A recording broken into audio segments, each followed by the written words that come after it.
Okay lang, nandyan siya. Hello guys! For today's video, ayan, para sa ating mga kababayan na gusto mag-apply dito sa Hungary, ito lang po yung masasabi ko.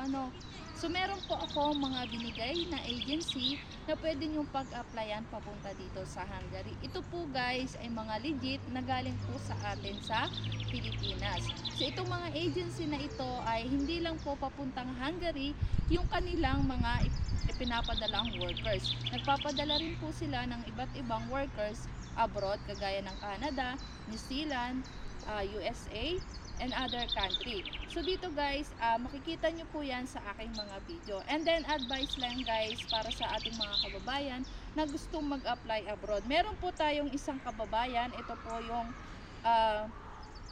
sinabi niya sa akin. Hi Lods, katatapos lang po ng briefing namin ng agency ko dito sa Pinas.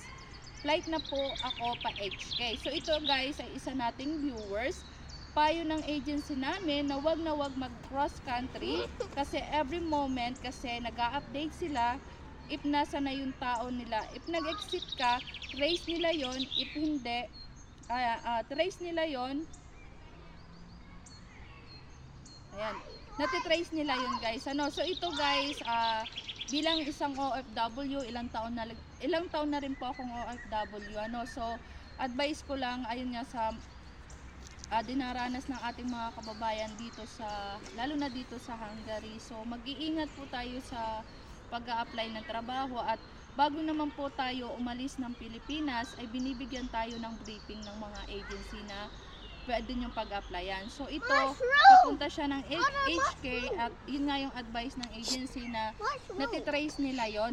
Natitrace nila yon if ever kayo ay mag cross country. Para malaman nyo guys ang mga legit na agency na pwedeng pag-applyan, i-check nyo lang po yung aking mga video, at ako po naman ay nagbibigay ng mga agency, at ito pong mga agency na ito ay pwede nyo ring i-check sa DMW kung license po ito ng POEA.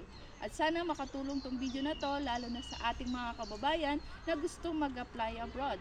Pa-share, pa-like, at pa-follow na rin po ng aking account para lagi kayong updated sa mga video ang ginagawa. Thank you for watching guys. God bless. Bye! So hello guys, at ngayong araw ay ibibigay ko sa inyo yung mga iba't ibang agency na pwede nyo pag-applyan dito sa Hungary. So ano nga ba yung mga agency na pwede nyo pag-applyan sa Hungary? Ang kaunahan dyan guys ay NYD International Placement Agency. Ikalawa guys ay ang Peridot International Resources. Ang ikatlo dyan guys ay itong Magsaysay Global Services. Ang ikaapat guys itong Grand Placement International General Services. Ang ikalima dito guys ay itong EMS International.